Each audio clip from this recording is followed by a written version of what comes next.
வணக்கம். இன்றைக்கி நம்ம பார்க்க போகிற சமையல் என்னென்னு பார்த்தீங்கன்னா, விநாயகர் சதுர்த்தி ஸ்பெஷலாக 9 வகையான பிரசாதங்கள் எப்படி செய்யலாங்கிறத பார்க்கலாம். இது எல்லாமே ரொம்ப ஈஸியாகவும் இருக்கும், ரொம்ப குயிக்காக பண்ணி முடிச்சிடலாம், ரொம்ப டேஸ்ட்டாகவும் இருக்கும். ஸோ வாங்க இந்த 9 வகையான பிரசாதங்கள் எப்படி செய்யலாங்கிறத பார்க்கலாம். இப்போ ஒரு மிக்ஸி ஜார் எடுத்துக்கலாம். ஏதாவது ஒரு கப் அளந்து எடுத்துக்கோங்க. நான் வந்து இந்த கப் எடுத்துருக்கேன். இதில் வந்து வறுத்த எள்ளு சேர்த்துக்கலாம். கடையில் வாங்கினாலும் நீங்கள் வந்து வறுத்துக்கோங்க. இப்போ அதே கப்பில் வறுத்த வேர்க்கடலை சேர்த்துக்கோங்க. பச்சை வேர்க்கடலை வேணால் வறுத்துட்டு சேர்த்துக்கோங்க. இப்போ இதை வந்து நல்லா கோர்ஸாக அரைச்சிக்கலாம். இப்போ பாருங்கள், நல்லா கோர்ஸாக அரைச்சாச்சு. இந்த மாதிரி தான் இருக்கும். இப்போ இது தனியாக இருக்கட்டும். இப்போ ஒரு பாத்திரம் வச்சுருக்கேன். இப்போ எந்த கப்பில் நம்ம எல்லாமே மெஷரிங் பண்ணோமோ அதே கப்பில் சும்மா ஒரு 1/4 கப் அளவுக்கு மட்டும் தண்ணி சேர்த்துக்கலாம். தண்ணி வந்து ரொம்ப சேர்க்க வேணாம். இப்போ அதே கப்பில் 3/4 கப்பு அளவுக்கு வெல்லம் சேர்த்துக்கலாம். சுத்தமான வெல்லமாக இருந்துச்சுன்னா இந்த ப்ராசஸ் தேவையில்லை. நம்ம வந்து மிக்சியில் எள்ளும் வேர்க்கடலையும் சேர்க்கும் போதே நம்ம தேங்காவையும் சேர்த்துக்கலாம். இப்போ இது வந்து நான் வடிகட்டுற வெல்லம் சேர்த்துருக்கிறதுனால இப்போ நம்ம வெல்லத்தை வடிகட்டி தேங்காவையும் வதக்கிட்டு அந்த வெல்லத்தை போட்டு பரட்டிட்டு நம்ம அந்த எள்ளு பூரணத்தை வந்து போட்டு நல்லா வதக்க போகிறோம். இப்போ இது கரையட்டும். இப்போ பாருங்கள், நல்லா கரைஞ்சிருச்சு. தனியாக எடுத்து வச்சிடலாம். இப்போ ஒரு கடாய் எடுத்துக்கலாம். இதில் பார்த்தீங்கன்னா மெஷரிங் கப்பில் 1/4 கப் அளவுக்கு தண்ணி சேர்த்துக்கலாம். இப்போ தண்ணி நல்லா கொதிக்கட்டும். அந்த தண்ணியில் நல்லா ஒரு 2-3 சொட்டு அளவுக்கு தேங்காய் எண்ணெய் சேர்த்துக்கலாம். தேங்காய் எண்ணெய் இல்லை நெய் கூட நீங்கள் சேர்த்துக்கலாம். மேல் மாவுக்கு தேவையான உப்பு சேர்த்துக்கலாம். தண்ணி நல்லா சூடாயிருச்சு. நான் இன்றைக்கி வந்து கடையில் விற்கிற கொழுக்கட்டை மாவு தான் வாங்கியிருக்கேன். தண்ணி நல்லா கொதிக்க ஆரம்பிக்கவும் இதை சேர்த்துக்கலாம். மெஷரிங் கப்பில் 1 கப் அளவுக்கு சேர்த்துருக்கேன். கைவிடாமல் கிளறிக்கலாம். இந்த மாதிரி மாவு ஒன்று சேர்ந்து வரும்போது அடுப்பு நல்லா குறைச்சிக்கணும், இல்லைன்னா உங்களுக்கு அடி பிடிக்கும். இந்த சூட்லேயே எல்லா மாவையும் நல்லா உருட்டி எடுத்துக்கலாம். இப்போ பாருங்கள், மாவு நல்லா சுருண்டு வந்துருச்சு. இதை அப்படியே வேறு பிளேட்டுக்கு மாற்றிக்கலாம். இப்போ ஒரு பேன் எடுத்துக்கலாம். இதில் வந்து நல்லா நெய் சேர்த்துக்கலாம்.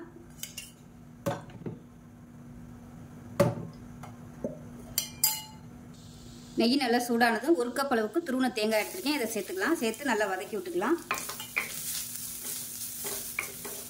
வதக்கி செய்யும்போது அடுத்த நாள் ஆனாலும் ஒன்றும் ஆகாது. ஃப்ரெஷ்ஷாக நம்ம வதக்காமல் செய்யும்போது சீக்கிரமாகவே கெட்டு போயிடும். நல்லா செவந்து வர அளவுக்கு தேங்காயை வறுத்துக்கிட்டோம்னா கெட்டு போகாது. இப்போ தேங்காய் நல்லா வதக்கியாச்சு. நம்ம செஞ்சு வச்சுருக்க இந்த வெள்ளை கரைசலை இதில் சேர்த்துக்கலாம். வடிச்சிட்டு சேர்த்துக்கோங்க.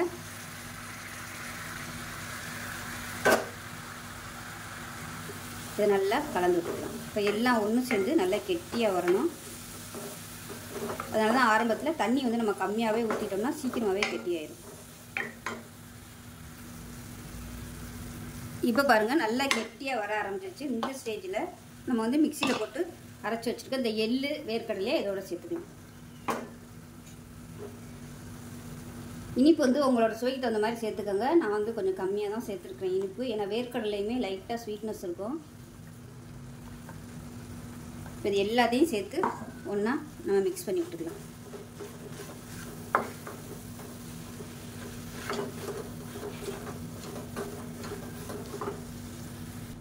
இப்போ நமக்கு எள்ளு பூரணம் ரெடி ஆயிடுச்சு. ஆறுனா நல்லா கெட்டியாக வந்துடும். இறக்கி வேறு பிளேட்டுக்கு மாற்றிக்கலாம். இப்போ பாருங்கள், நம்ம வந்து வேக வச்ச மாவையும் நல்லா கை கொடுத்து அழுத்தம் கொடுத்து நல்லா பிசைஞ்சு நல்லா சாஃப்டாக இருக்குது. மாவு நல்லா அப்படியே பக்குவமாக இருக்குது. பாருங்கள், சூப்பராக இருக்குது. இந்த சைடு பார்த்தீங்கன்னா எள்ளு பூரணம் செஞ்சாலே அதையுமே வந்து நல்லா வேணுங்கிற அளவுக்கு வந்து ரெடி பண்ணி வச்சுருக்கேன். ஏன்னா இதெல்லாம் ரெடி பண்ணி வச்சுட்டு தான் நம்ம ஸ்டார்ட் பண்ணணும். ஏன்னா இதை தொட்டு அதை தொட்டுனா கலர் வந்து மாறி போயிடும். அதனால் முன்னாடியே எந்த சைஸுக்கு வேணுமோ ரெடி பண்ணி வச்சாச்சு. இப்போ நம்ம கொழுக்கட்டை எப்படி செய்யலாங்கிறத பார்க்கலாம். நான் இன்றைக்கி வந்து வாழையில ரவுண்டாக கட் பண்ணி வச்சுருக்கேன். இந்த வாழையில நெய் இல்லை நல்லெண்ணெய் தேங்காய் எண்ணெய் எதுனாலும் நீங்கள் தடவிக்கலாம். தடவிட்டு நம்ம செஞ்சு வச்சுருக்க அந்த மாவு வந்து சின்ன உருண்டையாக எடுத்துக்கலாம். எடுத்துட்டு இதில் வந்து தட்டிக்கலாம். கையில் வந்து எண்ணெய் தொட்டுக்கோங்க. தொட்டுட்டு இந்த இலை சைஸுக்கு நம்ம தட்டிக்கலாம்.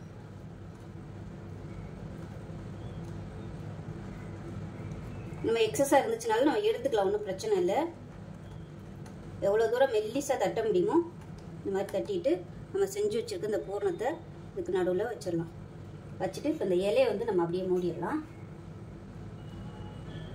மூடிட்டு இந்த மாதிரி ப்ரெஸ் பண்ணி விட்டுட்டு எக்ஸ்ட்ரா உள்ள மாவை எல்லாத்தையுமே நம்ம எடுத்துடலாம்.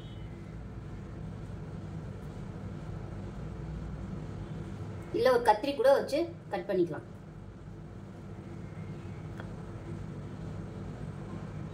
கட் பண்ணி விட்டுட்டு இந்த எட்ஜஸ் வந்து கரெக்டாக இப்படி அமுக்கி விட்டோம்னா நல்லா செட் ஆயிரும் முடியும். அவ்வளோதான், நமக்கு சூப்பரான பூரண கொழுக்கட்டை தயாராகிடுச்சு. இதே மாதிரியே எல்லாத்தையும் செஞ்சு எடுத்துக்கலாம். இந்த மாதிரி செஞ்சு நம்ம வேக வைக்கும்போது ஒன்றோட ஒன்று வைக்கும்போது ஒட்டாது, கொழுக்கட்டையும் விரிசல் வராது, நல்ல பக்குவமாக இருக்கும். அதே சமயம் வாழை இலையில் வச்சு செய்யும்போது நல்ல வாசனையாகவும் இருக்கும். இப்போ இதே மாதிரியே எல்லாத்தையும் செஞ்சுட்டு பார்க்கலாம். இப்போ பாருங்கள், ரெண்டாவதாக செஞ்சுருக்கேன். இப்போ எக்ஸ்ட்ரா உள்ள மாவை கத்திரி வச்சு நம்ம அப்படியே கட் பண்ணிக்கலாம். கட் பண்ணிங்கன்னா உங்களுக்கு நல்லா நீட்டாக வரும். நான் வந்து இன்றைக்கி சின்ன சின்ன இலையாக கட் பண்ணியிருக்கேன். இதை விட நீங்கள் பெருசாகவும் இலை கட் பண்ணிக்கலாம். பாருங்கள், சூப்பராக வந்துருச்சு பாருங்கள். இந்த மாதிரி செய்யும்போது பிகைனர்ஸாக இருந்தீங்கன்னா கூட உங்களுக்கு வந்து கரெக்டாக வந்துடும், வெடிப்பும் வராது, சூப்பராக இருக்கும். இப்படி ஒன்று மேலே ஒன்று வச்சு நம்ம அவிக்கும்போது ஒன்றோட ஒன்று ஒட்டாது, விரிசலும் வராது. இப்போ பாருங்கள், கொஞ்சம் ஓரளவுக்கு செஞ்சு எடுத்துட்டேன். ஃபஸ்ட்டு இதை நம்ம வேக விட்டு எடுத்துக்கலாம்.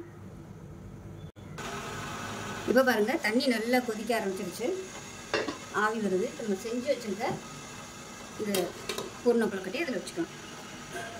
வச்சுட்டு 2லேருந்து ஒரு 3 நிமிஷம் வெந்தால் போதும். ஏற்கனவே அது வெந்த மாவு தான், அதனால் இப்போ கொழுக்கட்டை வெந்துருச்சான்னு பார்க்கலாம். நல்லா சூப்பராக வந்துருச்சு. இது வந்து உடனே எடுக்க வேணாம், கொஞ்சம் நேரம் ஆறட்டும். ஆறுனதுக்கப்புறமா எடுத்துக்கலாம். இப்போ பாருங்கள், அருமையான பூரண கொழுக்கட்டை ரெடி ஆயிடுச்சு. பாருங்கள், ஒன்றோட ஒன்று ஒட்டவே இல்லை, எல்லாமே சூப்பராக ரெடி ஆயிடுச்சு. நம்ம சாப்பிடையில் எடுத்துகிட்டு சாப்பிட்டுக்கலாம். இப்படியே வச்சோம்னாலும் ஈரம் படாது, ஒன்றோட ஒன்று ஒட்டாது. இன்றைக்கி சொல்லியிருக்க அந்த பூரணத்தோட அளவு வந்து நீங்கள் எக்ஸ்ட்ராவாக செஞ்சு வச்சுக்கிட்டிங்கன்னா நம்ம வெறும் வயலே சாப்பிட்றதுக்கு நல்லாயிருக்கும். 1 வாரம் ஆனாலும் அந்த பூரணம் வந்து கெட்டு போகாது. நமக்கு எப்பப்போ தேவையோ அந்த சமயத்துக்கு நம்ம கொழுக்கட்டை செஞ்சு சாப்பிட்லாம். ஸோ இதே மாதிரியே இந்த விநாயகர் சதுர்த்திக்கு செஞ்சு பாருங்கள். செஞ்சு பார்த்துட்டு எப்படி வந்துச்சுங்கிறத சொல்லுங்கள். வீடியோ பிடிச்சிச்சின்னா லைக் பண்ணுங்கள், கமெண்ட் பண்ணுங்கள், சேனலை சப்ஸ்கிரைப் பண்ணுங்கள், பக்கத்தில் உள்ள பெல் பட்டனையும் ப்ரெஸ் பண்ணுங்கள். நன்றி. வாங்க அதை எப்படி செய்யலாங்கிறத பார்க்கலாம். இப்போ ஒரு பேன் எடுத்துக்கலாம். இதில் பார்த்தீங்கன்னா 1.25 கப் அளவுக்கு தண்ணி சேர்த்துக்கலாம். நான் வந்து 1 கப் அளவுக்கு மாவு எடுத்துருக்கேன், அரிசி மாவு. வீட்டில் அரைச்ச மாவு, கடையில் வாங்கின மாவு எதுனாலும் நீங்கள் யூஸ் பண்ணிக்கோங்க. இப்போ அந்த தண்ணியில் ஒரு லெமன் சைஸுக்கு வெல்லம் வந்து நம்ம அதை உதுத்து விட்டு அப்படியே சேர்த்துக்கலாம். ஏன்னா நம்ம பால் கொழுக்கட்டை செய்ய போகிறோம் இல்லையா, அந்த பால் கொழுக்கட்டை வந்து சப்புன்னு இருக்கும் எதுவுமே இல்லாமல். அதனால நம்ம கொஞ்சம் அந்த தண்ணியில் வெல்லத்தை கரைச்சி சேர்த்துட்டோம்னா நல்லா அந்த பால் கொழுக்கட்டையும் இனிப்பாக இருக்கும்.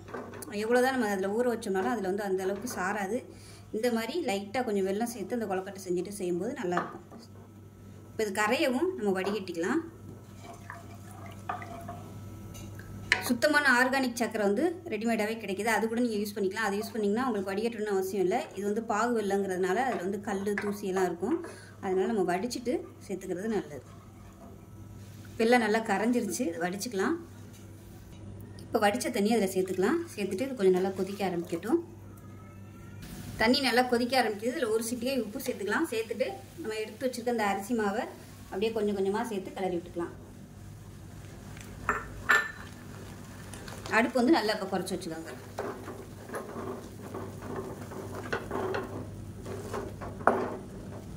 அவ்வளோதான், மாவு நல்லா சூப்பராக கெட்டியாகிடுச்சு. இப்போ கேஸ் அமர்த்திடலாம். அமர்த்திட்டு நல்லா ஆறட்டும். ஆறுனதுக்கப்புறமா பார்க்கலாம்.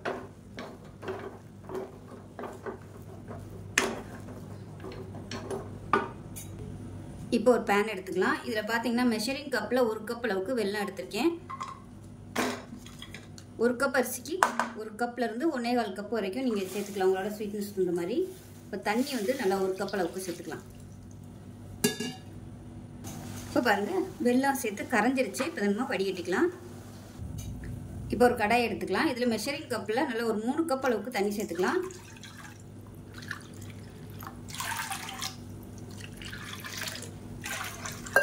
தண்ணி வந்து நல்லா சூடாகட்டும். இப்போ பாருங்க, இப்போ நம்ம செஞ்சு வச்சுருந்த இந்த மாவு கொழுக்கட்டை மாவு வந்து நல்லா சூடு ஆறிடுச்சு. இப்போ இதை வந்து கையை வச்சு நல்லா அழுத்தம் கொடுத்து அமுக்கி அமுக்கி நல்லா பிசைஞ்சு விட்டோம்னா நல்லா சாஃப்டாயிரும். பாருங்கள், நல்லா சாஃப்டாக வந்துடுச்சு. இப்போ இதை வந்து நம்ம சின்ன சின்னதாக உருட்டிக்கலாம். ரவுண்ட் ஷேப் வேணும்னாலும் ரவுண்டாக உருட்டிக்கலாம், இல்லை நீளமாக வேணும்னாலும் நல்லா நீளமாகவும் உருட்டிக்கலாம். உங்களுக்கு உருட்டுறதுக்கெலாம் டைம் இல்லை அப்படின்னு நினச்சிங்கன்னா நம்ம காரச்சேவு புளிவோம் இல்லையா, அந்த அச்சு, அதில் கூட நீங்கள் சின்ன சின்னதாக புளிஞ்சு விட்டுக்கலாம். இப்போ இது எல்லாத்தையும் உருட்டிட்டு பார்க்கலாம். இப்போ பாருங்கள், எல்லாமே உருட்டிட்டேன். தண்ணியை நல்லா கொதிக்க ஆரம்பிச்சிருச்சு. தண்ணி நல்லா தளதளன்னு கொதிக்கணும். கடைசியாக கொஞ்சோண்டு மாவு மட்டும் தனியாக எடுத்து வச்சுக்கோங்க. ஒருவேளை ரொம்ப தண்ணி ஆயிடுச்சுன்னா நம்ம அந்த மாவை கரைச்சி அதில் ஊற்றிக்கலாம். இப்போ பாருங்கள், நல்லா பபிள்ஸ் வந்துருச்சு. நம்ம உருட்டி வச்சுக்க உருண்டை எல்லாத்தையுமே அதில் சேர்த்துக்கலாம். இது நல்லா கொதித்து மேலே எலும்பி வந்துடும். வெந்துருச்சுன்னா ஸோ அதான் நமக்கு பக்குவம் வெந்துருச்சுங்கிறதுக்கு. இப்போ பாருங்கள் அடியில் போய் உட்காந்துருச்சு. வெந்துருச்சுன்னா அதுவே அப்படியே மேலே வந்துடும். ஒரு செட்டு போட்டிருக்கேன். இப்போ இது வந்து வெந்து வரட்டும். அதுக்கப்புறமா நம்ம அடுத்த செட்டு சேர்த்துக்கலாம். போட்ட உடனே உருண்டையை கிளற வேணாம். கொஞ்சம் நேரம் ஆகட்டும். ஒரு நிமிஷம் ஆனதுக்கப்புறமா கிளறி விட்டுக்கோங்க. இப்போ இதில் வந்து ஒரு 2 சொட்டு நெய் இல்லை எண்ணெய் சேர்த்துக்கலாம். சேர்த்திங்கன்னா உங்களுக்கு உருண்டையெல்லாம் ஒன்றோட ஒன்று ஒட்டாது.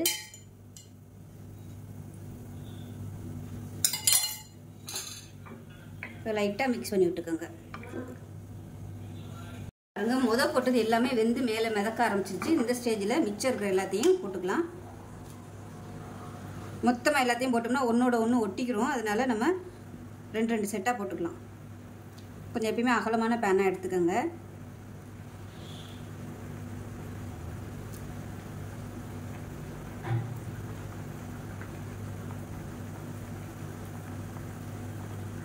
இப்போ கிளற வேணாம். இப்போ இதுவும் வெந்து வரட்டும். இப்போ 2வது செட்டு போட்டதும் நல்லா வெந்து மேலே வந்துடுச்சு. எல்லாமே நல்லா மேலே மிதக்க ஆரம்பிச்சிருச்சு. இப்போ இந்த ஸ்டேஜில் அடுப்பு நல்லா குறைச்சி வச்சுக்கோங்க. இப்போ மாவு வந்து நல்லா வெந்துருச்சு எல்லாமே. இப்போ ரொம்ப ஹை ஃப்ளேமில் வச்சோம்னா உடஞ்சி போகிறதுக்கு வாய்ப்பு இருக்குது. ஏன்னா மாவு நல்லா சாஃப்டாக இருக்கிறதுனால. அதனால் அடுப்பு வந்து நல்லா மீடியத்தில் வச்சுக்கோங்க. இப்போ அதில் பார்த்தீங்கன்னா மெஷரிங் கப்பில் ஒரு 1/4 கப் அளவுக்கு பாசிப்பருப்பு நல்லா குழைவாக வேக விட்டு எடுத்து வச்சுருக்கேன். இப்போ இந்த பாசிப்பருப்பு அதில் சேர்த்துக்கலாம். சேர்த்துட்டு லேசாக மிக்ஸ் பண்ணி விட்டுக்கலாம். ரொம்ப போட்டு கிளற வேணாம். நல்லா ஒரு கொதி வரட்டும். இப்போ பாசிப்பருப்பும் சேர்த்து லைட்டாக கொதிக்க ஆரம்பிக்குது. இந்த ஸ்டேஜில் நம்ம வெள்ளை தண்ணி சேர்த்துக்கலாம். ஏன்னா மாவு நல்லா வெந்துருச்சு. அதனால் இப்போ நம்ம வெள்ளை தண்ணி சேர்த்துக்கலாம். முதல்ல சேர்த்துட்டோம்னா மாவு வேகாது. இப்போ இது வந்து ஒரு கொதி வரட்டும். நல்லா கொதிக்க ஆரம்பிக்கவும் மூடி வச்சிடலாம். இது வந்து கெட்டியாக இருந்துச்சுன்னா கொஞ்சமாக சுடு தண்ணி சேர்த்துக்கோங்க. ரொம்ப தண்ணியாக இருந்துச்சுன்னா அரிசி மாவு கூட நீங்கள் கரைச்சி சேர்த்துக்கலாம். அப்படி இல்லைன்னா கொழுக்கட்டை வந்து மாவு உருட்டும் போதே கொஞ்சமாக எடுத்து வச்சுருக்கேன். இதை வந்து இப்போ நம்ம தண்ணியில் கரைச்சிக்கலாம். இப்போ இது இன்னும் கொதிக்கணும். பாசிப்பருப்பு சேர்த்துருக்கிறதுனால கொஞ்சம் திக்னஸ் வரும். அதுக்கு மேலே நம்ம இதை கரைச்சி ஊற்றும்போது கரெக்டான அளவில் வந்துடும். இப்போ பாருங்கள் எல்லாம் சேர்ந்து நல்லா கொதிக்க ஆரம்பிக்குது. இதில் ஒரு ஏலக்காயை தட்டிட்டு சேர்த்துக்கலாம். சுக்கும் சேர்த்திங்கன்னா நல்லா வாசனையாக இருக்கும். இதை நல்லா கலந்து விட்டாச்சு. கொஞ்சம் இன்னும் நல்லா கெட்டியாகட்டும். அடுப்பு நல்லா குறைச்சி வச்சுக்கோங்க. இப்போ இந்த அரிசி மாவு வந்து தண்ணியில் கரைச்சதை சேர்த்துக்கலாம். அதாவது கொழுக்கட்டை மாவு வந்து தனியாக எடுத்து வச்சுருந்தேன் இல்லையா, அதை வந்து தண்ணியில் கரைச்சி சேர்த்துருக்கேன். மீடியமான ஃப்ளேமில் கொதிக்கட்டும். இப்போ பாருங்கள் நல்லா ஓரளவுக்கு திக்னஸ் ஆயிடுச்சு. ஆறுச்சுன்னா நல்லா திக்காகவே ஆயிரும். இப்போ இதில் நல்லா ஒரு 1/4 கப் அளவுக்கு துருவின தேங்காய் சேர்த்துக்கலாம். நான் வந்து தேங்காய் துருவி சேர்த்துருக்கேன். நீங்கள் விருப்பப்பட்ட தேங்காய் பால் கூட சேர்த்துக்கலாம். தேங்காய் பால் சேர்க்குறதா இருந்தால் தண்ணியோட அளவுகள் வந்து கொஞ்சம் குறைச்சிக்கணும். அவ்வளோதான். இப்போ அமர்த்திடலாம். நமக்கு அருமையான செட்டிநாடு ஸ்டைலில் பால் கொழுக்கட்டை ரெடி ஆயிடுச்சு. பாசிப்பருப்பு இல்லாமையும் செய்யலாம். ஆனால் ஒரிஜினலாக பாசிப்பருப்பு சேர்த்து செய்கிறதான் செட்டிநாடு கொழுக்கட்டை. அவ்வளோதான். சூப்பராக ரெடி ஆயிடுச்சு. ஸோ இதே மாதிரியே செஞ்சு பாருங்கள். செஞ்சு பார்த்துட்டு எப்படி வந்துச்சுங்கிறத சொல்லுங்கள். வீடியோ பிடிச்சிச்சின்னா லைக் பண்ணுங்கள், கமெண்ட் பண்ணுங்கள், சேனலை சப்ஸ்கிரைப் பண்ணுங்கள், பக்கத்தில் உள்ள பெல் பட்டனையும் ப்ரெஸ் பண்ணுங்கள். நன்றி. வீடியோவில் இப்போ ஒரு பேன் எடுத்துக்கலாம். இதில் பார்த்தீங்கன்னா மெஷரிங் கப்பில் 1.5 கப் அளவுக்கு தண்ணி சேர்த்துக்கலாம். 1.25 1.5 கப் அளவுக்கு தண்ணி சேர்த்துக்கலாம். தண்ணி நல்லா சூடாகட்டும். அந்த தண்ணியில் கொஞ்சமாக நெய் சேர்த்துக்கலாம். நெய் இல்லை நல்லெண்ணெய், தேங்காய் எண்ணெய் எதுனாலும் சேர்த்துக்கலாம். இப்போ தண்ணி நல்லா சூடாயிருச்சு. ஒரு சிட்டிகை அளவுக்கு உப்பு சேர்த்துக்கலாம். உப்பு சேர்த்துட்டு மெஷரிங் கப்பில் 1 கப் அளவுக்கு அரிசி மாவு எடுத்திருக்கேன். இந்த அரிசி மாவு வீட்டிலே ரெடி பண்ணது. ஊற வச்சு ஈரத்தோட மிஷினில் கொடுத்து அரைச்சி அவிச்ச மாவு இது. நீங்கள் வந்து கடையில் கிடைக்கிற மாவு இருந்தாலும் யூஸ் பண்ணிக்கலாம். இப்போ இந்த மாவு வந்து இதை சேர்த்துக்கலாம். சேர்த்துட்டு நல்லா கிளறி விட்டுக்கலாம். மாவு கொட்டும்போது அடுப்பு நல்லா சிம்மில் விட்டுக்கோங்க. சிம்மில் விட்டுட்டு கிளறி விட்டுக்கலாம்.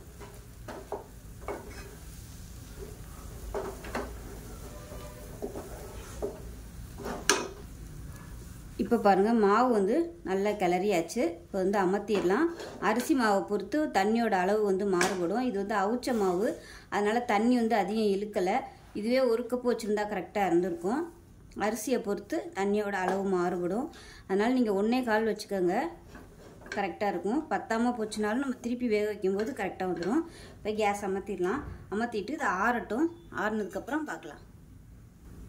இப்போ நல்லா ஆறுனதுக்கப்புறமா சின்ன சின்ன உருண்டையாக உருட்டிட்டு பார்க்கலாம். இப்போ பாருங்கள் மாவு நல்லா சாஃப்டாக வந்துருச்சு பாருங்கள். நம்ம வந்து இந்த மாதிரி உள்ளங்கையை வச்சு அழுத்தி அழுத்தி பிசைஞ்சு விட்டிங்கன்னா மாவு நல்லா சாஃப்டாக வந்துடும். இந்த மாதிரி நல்லா சாஃப்ட் ஆனதுக்கப்புறமா சின்ன சின்ன பாலாக உருட்டி எடுத்துக்கலாம். இப்போ எல்லா மாவும் உருட்டிட்டேன். இப்போ இதில் பார்த்தீங்கன்னா 1 டீஸ்பூன் போல் தேங்காய் எண்ணெய் மேலாப்பில் அப்படியே விட்டுட்டு அந்த உருண்டையெல்லாம் நல்லா அப்ளை பண்ணி விட்டுக்கலாம். அப்போ தான் ஒன்றோட ஒன்று ஒட்டாது உங்களுக்கு. இப்போ பாருங்கள் நல்லா எண்ணெய் தடவிட்டு ஒரு துணியில் போட்டு வச்சுருக்கிறேன். இதுக்கு பதிலாக நீங்கள் வாழையில் யூஸ் பண்ணிங்கன்னா நல்லா வாசனையாக இருக்கும். தண்ணி நல்லா சூடாகிடுச்சு. இப்போ நம்ம உருட்டி வச்ச உருண்டை எல்லாத்தையும் வேக விட்டு எடுத்துக்கலாம். இது வந்து அப்படியே மூடி வச்சிடலாம். தண்ணி பட்டா ஒரு மாதிரி ஆயிரும். ரொம்ப அப்படியே வழுக்கு வழுக்குன்னு இருக்கும். அதனால் எவ்வளோ தூரம் கவர் பண்ண முடியுமோ கவர் பண்ணிடுங்க. இல்லை இன்னொரு துணி இருந்துச்சுன்னா கூட நீங்கள் அதை வச்சு கவர் பண்ணிக்கலாம். இப்போ எப்படி இருக்குன்னு பார்க்கலாம். பாருங்கள் நல்லா வெந்துருச்சு. இது வந்து ஆறுனதுக்கப்புறம் வேறு பிளேட்டுக்கு மாற்றிக்கலாம். இப்போ ஒரு மிக்சி ஜார் எடுத்துக்கலாம். இதில் பார்த்தீங்கன்னா ஒரு 4 ஸ்பூன் அளவுக்கு துருவின தேங்காய், 6 பச்சை மிளகா சேர்த்துக்கலாம். காரத்துக்கு தகுந்த மாதிரி ஒரு சின்ன துண்டு இஞ்சி சேர்த்துக்கலாம். இப்போ இதை குறைன்னு அரைச்சிட்டு வந்துட்டு பார்க்கலாம். இப்போ ஒரு பேன் எடுத்துக்கலாம். இதில் கொஞ்சமாக எண்ணெய் விட்டுக்கலாம். எண்ணெய் நல்லா சூடாயிடுச்சு. ஒரு டீஸ்பூன் உள்ள கடுகு சேர்த்துக்கலாம். கடுகு தாராளமாக சேர்த்துக்கோங்க. அப்போ தான் நல்லா டேஸ்ட்டாகவும் இருக்கும். அதே போல் உளுந்தும் சேர்த்துக்கலாம். இது கூடவே வரமிளகா விதை இல்லாமல் கிள்ளிட்டு சேர்த்துக்கோங்க. கருவேப்பிலை சேர்த்துக்கலாம். வரமிளகா நல்லா வாசனையாக வந்ததும் இப்போ நம்ம அரைச்சி வச்சுருக்க இந்த தேங்காய், பச்சை மிளகா, இஞ்சி இதை சேர்த்துக்கலாம். சேர்த்துட்டு நல்லா பரட்டி விட்டுக்கலாம். எண்ணெயில் நல்லா வதக்கியாச்சு. இப்போ இதில் நம்ம வேக வச்சு வச்சுருக்க இந்த கொழுக்கட்டையை சேர்த்துக்கலாம். சேர்த்துட்டு நல்லா பரட்டி விட்டுக்கலாம். இப்போ இதுக்கு மேலாப்பில் உப்பு வந்து கொஞ்சமாக சேர்த்துக்கோங்க. அதே போல் பெருங்காயமும் மேலாப்பில் தூவி விட்டுக்கலாம். அவ்வளோதான். நல்லா பரட்டி விட்டோம்னா சூப்பரான அம்மணி கொழுக்கட்டை ரெடி ஆயிடுச்சு. டேஸ்ட் நல்லா அட்டகாசமாக இருக்கும். அருமையாக ரெடி ஆயிடுச்சு பாருங்கள். நல்லா சாஃப்டாக இருக்கும். எந்த அளவுக்கு சாஃப்டாக இருக்குன்னு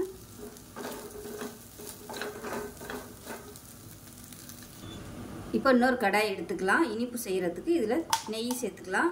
நெய் வந்து தேவையான அளவுக்கு சேர்த்துக்கோங்க. இப்போ நெய் நல்லா சூடு ஏறிடுச்சு. இதில் வந்து நல்லா ஒரு புளிக்கரண்டி அளவுக்கு தேங்காய் பூ சேர்த்துக்கலாம். தேங்காய் வந்து உங்களோட விருப்பம் தான். தேங்காய் சேர்த்துட்டு லேசாக வதக்கி விட்டுக்கலாம்.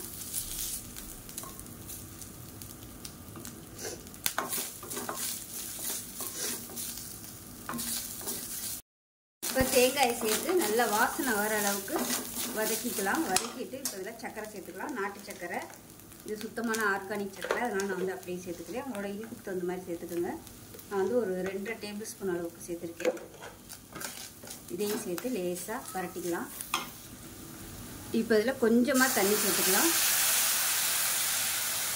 இன்னும் ஒரு 3 டேபிள் ஸ்பூன் அளவுக்கு மட்டும் தண்ணி சேர்த்துக்கலாம். நம்ம அந்த கொழுக்கட்டையை வந்து இதில் நம்ம போட்டு பரட்ட போகிறோம். அதுக்காக தண்ணி ரொம்ப ஊற்றிட வேணும். இப்போ இதில் ஒரு சிட்டிகை அளவுக்கு ஏலக்காய் தூள் சேர்த்துக்கலாம். அதேமாதிரி ஒரு சிட்டிகை அளவுக்கு சுக்குத்தூளும் சேர்த்துக்கலாம். இந்த ஒரு சிட்டிகை அளவுக்கு அதே போல் லைட்டாக உப்பு சேர்த்துக்கலாம். இப்போ கொஞ்சம் ஹை ஃப்ளேமில் வச்சுட்டு கொதிக்கட்டும். இப்போ பாருங்கள் நல்லா கொஞ்சம் கெட்டி பதம் வந்துருச்சு. இந்த ஸ்டேஜில் நம்ம வேக வச்சு வச்சுருக்க இந்த கொழுக்கட்டையில் இதில் சேர்த்துட்டு நல்லா பரட்டி விட்டுக்கலாம். சூப்பரான இனிப்பு கொழுக்கட்டை ரெடி ஆயிடுச்சு. நல்லாயிருக்கும். அந்த தேங்காய் இனிப்போடு சாப்பிட்றதுக்கு நேரம் ஆக ஆக அந்த இனிப்பு ஃபுல்லாக அந்த கொழுக்கட்டை நல்லா இழுத்துக்குறோம். இனிப்பு கொழுக்கட்டை செய்கிறதோட இந்த மாதிரி செய்கிறது ரொம்ப ஈஸியாகவும் இருக்கும். அதோட நல்லா இது டேஸ்ட்டாகவும் இருக்கும். அவ்வளோதான். அருமையான இனிப்பு கொழுக்கட்டை ரெடி ஆயிடுச்சு.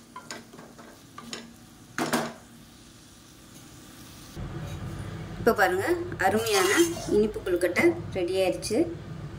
ஸோ டிஃப்ரெண்ட்டான ஸ்டைலில் இதே போல் செஞ்சு பாருங்கள், நல்லாயிருக்கும்.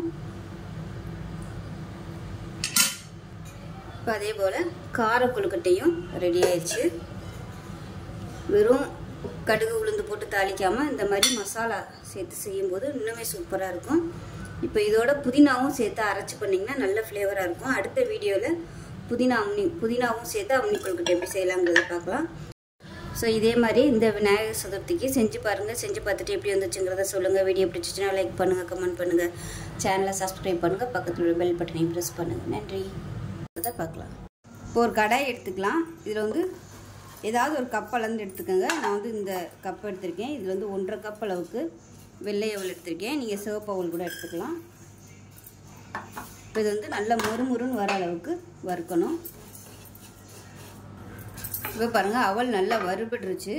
நல்லா கையில் வந்து அமுக்குனிங்கன்னா நல்லா அப்படியே பொடிப்படணும். அந்த அளவுக்கு நல்லா வறுத்தாச்சு. இப்போ வந்து மிக்சி ஜாரில் சேர்த்துக்கலாம். இப்போ மிக்சி ஜாரில் சேர்த்துட்டு இப்போ இதில் வந்து ஒரு ஏலக்காய் சேர்த்துட்டு நல்லா ரவை பதத்துக்கு பொடிச்சு எடுத்துக்கலாம். ரொம்ப நைஸாக அரைக்கக்கூடாது. இப்போ பார்த்தீங்கன்னா நல்லா குறை அரைச்சாச்சு. லைட்டாக அந்த நரப்பு வந்து கையில் தட்டுப்படணும். அந்த மாதிரி தான் இருந்துச்சுன்னா புட்டுக்கு நல்லாயிருக்கும். ரொம்ப நைஸாக அரைக்கக்கூடாது. இப்போ அதே பேனில் கொஞ்சமாக நெய் சேர்த்துக்கலாம். நெய் சேர்த்துட்டு நல்லா ஒரு கை அளவுக்கு முந்திரி பருப்பு போட்டு வறுத்து எடுத்துக்கலாம். அடுப்பு வந்து நான் குறைச்சி தான் வச்சுருக்கேன். இது கூடவே எந்த கப்பில் எடுத்தோமோ அதே கப்பில் 1.5 கப் அளவுக்கு துருவன தேங்காய் இதையும் இதோட சேர்த்து நல்லா வறுத்துக்கலாம்.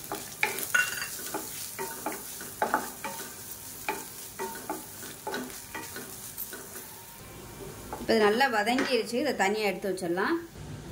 ஒரு கடாய் எடுத்துக்கலாம். அதாவது ஒரு சாஸ் பேன் எடுத்துக்கலாம். இதில் வந்து 1/2 கப் அளவுக்கு வெல்லம் சேர்த்துக்கலாம். கொஞ்சமாக தண்ணி சேர்த்துக்கலாம். அதில் தண்ணி ரொம்ப ஊற்றிட வேணாம், ஜஸ்ட்டு கரைஞ்சால் மட்டும் போதும். கரைஞ்சிருச்சு. கேஸ் அமர்த்திடலாம். கொதிக்க வைக்கணும்னு அவசியம் இல்லை. இது வந்து ஆர்கானிக் சர்க்கரை, அதனால் இதில் வந்து தூசி மண் எதுவும் இருக்காது. அப்படியே சேர்த்துக்கலாம். இப்போ ஒரு பவுல் எடுத்துக்கலாம். இப்போ நம்ம வறுத்து வச்சுருந்த தேங்காய் முந்திரி பருப்பு வந்து ஒரு பவுலில் சேர்த்துக்கலாம்.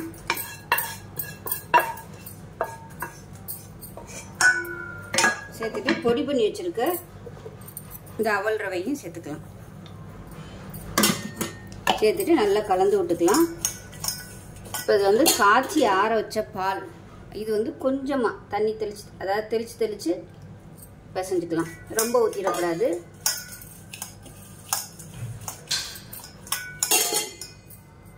ஒரு 2 டேபிள் ஸ்பூன் அளவு தான் நான் வந்து பால் தெளிச்சிருக்கேன். ரொம்பவும் ஊற்றிட்டோம்னா சதன்னு ஆயிரும். இப்போ இதில் நம்ம வெல்லம் சூடு பண்ணி வச்சுருக்கோம் இல்லையா, அதை வந்து சேர்த்துக்கலாம். சேர்த்துட்டு நல்லா மறுபடியும் கலந்து விட்டுக்கலாம். நல்லா ஆற விட்டுட்டு எல்லாத்தையும் யூஸ் பண்ணிக்கோங்க. பிசையில் கொஞ்சம் இலக்கமாக இருக்கும். ஒரு 5 நிமிஷம் நம்ம அப்படியே ஊற விட்டுட்டோம்னா நல்லா உதிரியாக வந்துடும். அந்த ஈரத்தை ஃபுல்லாக அந்த அவல் வந்து நல்லா எடுத்துக்கிறோம். ஸோ அவ்வளோதான், நல்லா பிசைஞ்சாச்சு. இது வந்து அப்படியே ஒரு 5 நிமிஷம் ஊறட்டும். இப்போ பாருங்கள், நல்லா ஒரு 10 நிமிஷம் ஆயிடுச்சு. நல்லா ஊறிடுச்சு. நல்லா சூப்பராக உதிரியாக வந்துருச்சு பாருங்கள். அவ்வளோதான், அருமையான அவல் புட்டு ரெடி ஆயிடுச்சு. இதில் வந்து நான் இன்றைக்கி வெள்ளை அவல் சேர்த்துருக்கேன். உங்களுக்கு விருப்பம் இருந்தால் நீங்கள் எந்த விதமான அவல் வேணும் சேர்த்துக்கலாம். சிவப்பு அவல், பாரம்பரிய அவல், இந்த மாதிரி எது இருந்துச்சுனாலும் நீங்கள் சேர்த்துக்கலாம். நல்லா அருமையாக இருக்கும். ஈவினிங் டைம் கொடுக்குறதுக்கு பிள்ளைகளுக்கு ஸ்நாக்ஸாக கொடுங்க. நாளைக்கு கிருஷ்ண ஜெயந்திக்கு இது போல் ஈஸியாக சிம்பிளாக ஒரு 10 நிமிஷத்தில் செஞ்சிடலாம் பிரசாதம். செஞ்சு பாருங்கள். செஞ்சு பார்த்துட்டு எப்படி வந்துச்சுங்கிறத சொல்லுங்கள். வீடியோ பிடிச்சிச்சுன்னா லைக் பண்ணுங்கள், கமெண்ட் பண்ணுங்கள், சேனலை சப்ஸ்கிரைப் பண்ணுங்கள், பக்கத்தில் உள்ள பெல் பட்டனையும் ப்ரெஸ் பண்ணுங்கள். நன்றி. இப்படி கொழுக்கட்டை எப்படி செய்யலாங்கிறத பார்க்கலாம். இப்போ ஒரு பேன் எடுத்துக்கலாம். இதில் பார்த்தீங்கன்னா 2 டேபிள் ஸ்பூன் அளவுக்கு எள்ளு சேர்த்துக்கலாம். கருப்பு எள்ளு இல்லை வெள்ளை எள்ளு எதுனாலும் சேர்த்துக்கலாம். இப்போ இது வந்து நல்லா வறுத்துக்கலாம். நம்ம படபடன்னு பொரியணும், அந்தளவுக்கு வறுத்துக்கலாம். இப்போ பாருங்கள், எள்ளு நல்லா வெடிக்க ஆரம்பிக்குது. வேறு பிளேட்டுக்கு மாற்றிக்கலாம்.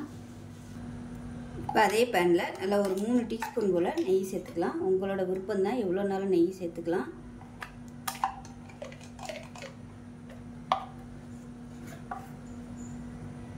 இப்போ இதில் நல்லா ஒரு கை அளவுக்கு துருவன தேங்காய் சேர்த்து லேசாக வதக்கி விட்டுக்கலாம்.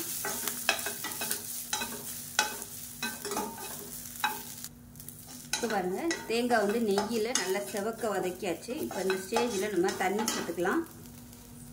நான் வந்து இந்த கப்பில் 1 கப் அளவுக்கு மாவு எடுத்திருக்கேன், அரிசி மாவு. அதனால் 1.25 கப்பு அளவுக்கு தண்ணி சேர்த்துக்கலாம். தண்ணி ரொம்ப ஊற்ற வேணாம், ஏன்னா நம்ம சர்க்கரை வேறு சேர்க்க போகிறோம். அப்போ அதுவும் தண்ணி விட்டு வரும். இப்போ இதில் பார்த்தீங்கன்னா சர்க்கரை வந்து நான் ஒரு 1/2 கப் அளவுக்கு சேர்த்துருக்கேன். நான் வந்து கம்மியாக தான் சேர்த்துருக்கேன். நீங்கள் வந்து 3/4 கப் அளவுக்கு சேர்க்குறனாலும் சேர்த்துக்கலாம், இல்லை 1 கப் அளவு சேர்க்குறனாலும் சேர்த்துக்கலாம், உங்களோட விருப்பம்தான். இப்போ இது கூடவே நல்லா ஒரு 2 டேபிள் ஸ்பூன் அளவுக்கு பாசிப்பருப்பு ஊற வச்சு வச்சுருக்கேன். இப்போ அதையும் சேர்த்துக்கலாம். அதையும் சேர்த்துட்டு நல்லா கொதிக்க விட்டுக்கலாம். நல்லா ஒரு 15 நிமிஷமாக நல்லா ஊறிடுச்சு. இப்போ தண்ணி நல்லா கொதிக்குது. இப்போ இதில் ஏலக்காயும் சுக்குத்தூளும் சேர்த்துக்கலாம். அதோட ஒரு சிட்டிகை உப்பும் சேர்த்துக்கலாம். இப்போ பாருங்கள் மெஷரிங் கப்பில் 1 கப் அளவுக்கு அரிசி மாவு எடுத்துருக்கேன். இது வந்து வீட்டில் வந்து ரெடி பண்ணது, கடையில் வாங்கின அரிசி மாவும் நீங்கள் யூஸ் பண்ணிக்கலாம். இப்போ அதை சேர்த்துக்கலாம். இது வந்து அவுச்ச மாவுங்கிறதுனால வறுக்க தேவையில்லை. நீங்கள் கடையில் வாங்கின மாவாக இருந்துச்சுன்னா வறுத்துக்கோங்க. இப்போ இது வந்து நல்லா கிளறி விட்டுக்கலாம்.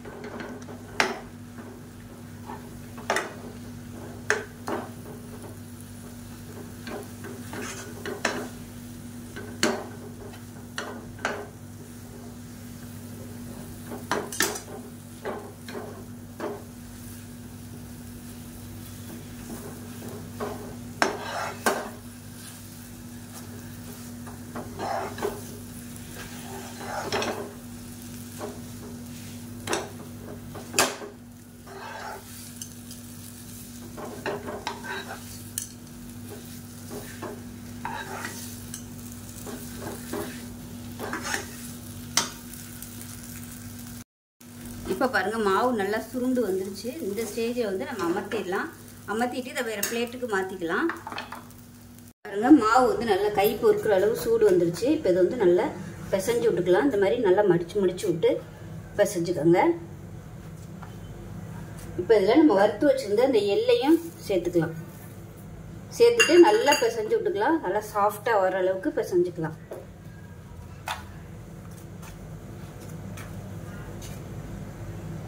இப்போ மாவு நல்லா சாஃப்டாக பிசைஞ்சிட்டேன். இப்போ இது வந்து நம்ம சின்ன சின்ன பிடி கொழுக்கட்டையாக பிடிச்சிக்கலாம்.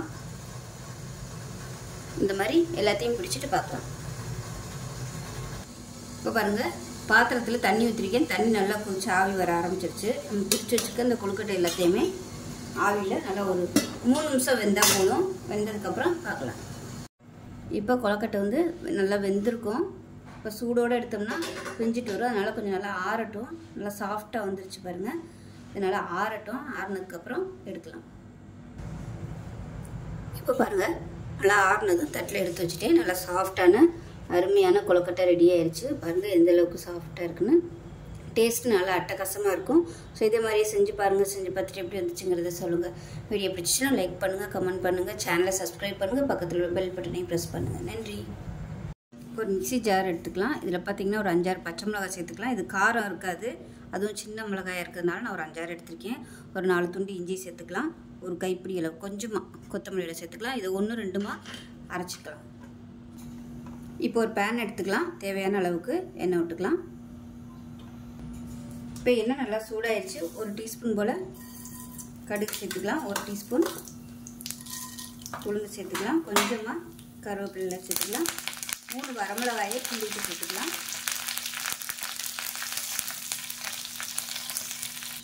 இப்போ இதில் நம்ம அரைச்சி வச்சுருக்க பச்சை மிளகாய், இஞ்சி, கொத்தமல்லியை சேர்த்துக்கலாம். இதையும் சேர்த்து நல்லா வதக்கி வச்சுக்கலாம். இப்போ இதில் கொஞ்சமாக சாம்பார் தூள் சேர்த்துக்கலாம். சாம்பார் தூள் இல்லை குழம்புத்தூள் வந்து சேர்த்துக்கோங்க.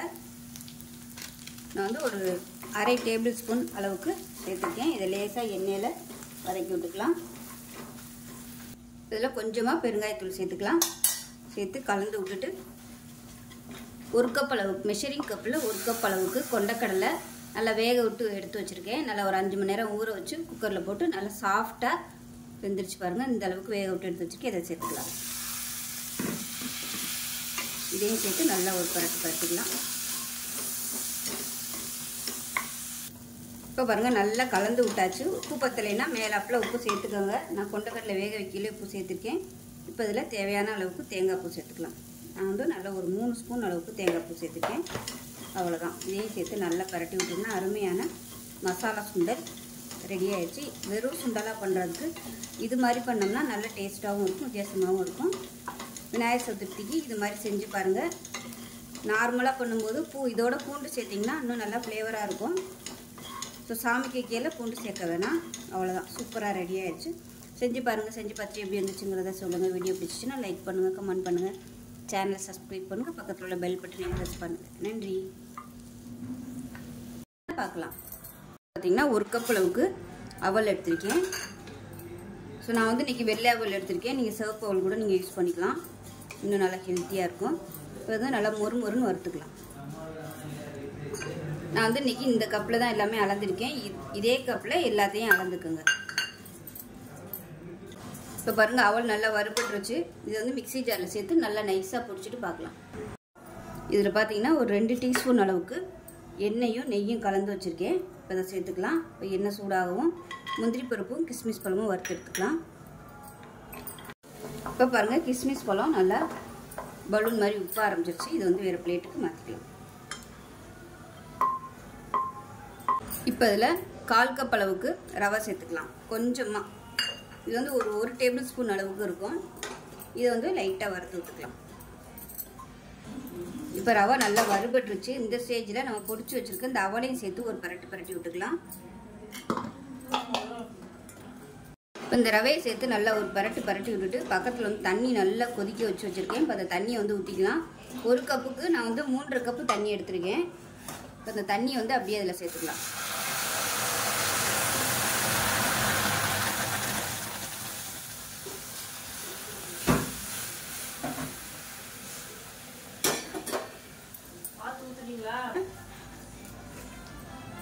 கைவிடாமல் கிளறி விட்டுக்கோங்க, அப்போ தான் கட்டி பிடிக்காது.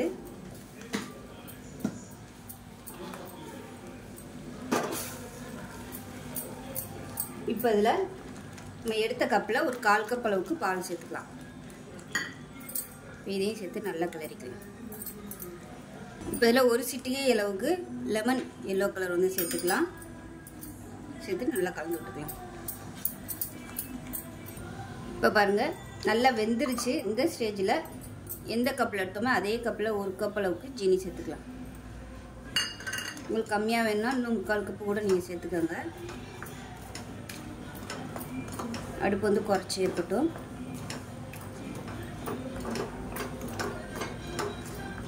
இப்போ இதில் நெய் சேர்த்துக்கலாம்.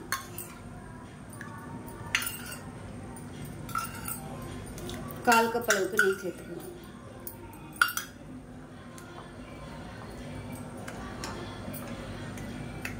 இப்போ இது கூடவே வறுத்து வச்சுருந்த முந்திரி கிஸ்மிஸ் பழத்தையும் சேர்த்துக்கலாம்.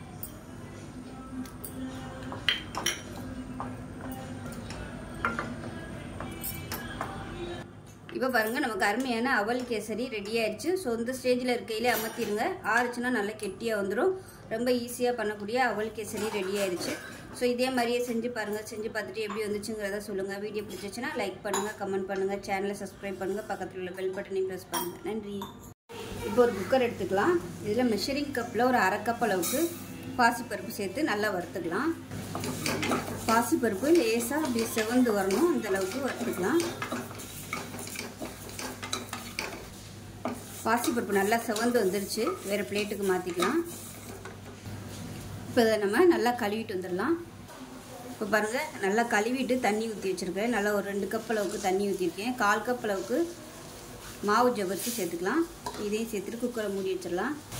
குக்கரை மூடி வச்சுட்டு நல்லா ஒரு 4-5 விசில் விட்டுட்டு ஸ்டீம் போனதுக்கப்புறம் பார்க்கலாம். இப்போ விசில் விட்டு எப்படி இருக்குன்னு பார்க்கலாம்.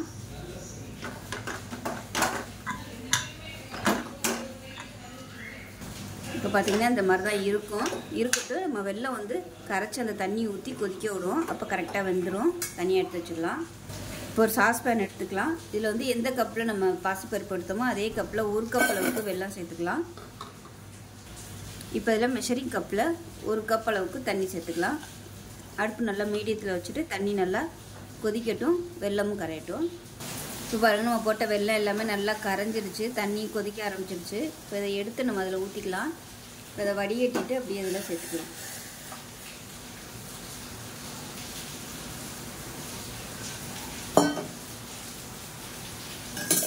இப்போ இதை நல்லா கலந்து விட்டுக்கலாம். கலந்துட்டு நல்லா கொதிக்கட்டும். தேவைப்பட்டால் தண்ணி சேர்த்துக்கலாம். இப்போ பாருங்கள் நல்லா கொதிச்சிருச்சு. இப்போ அதே சமயம் 1/4 கப் அளவுக்கு துருவின தேங்காய் சேர்த்துக்கலாம்.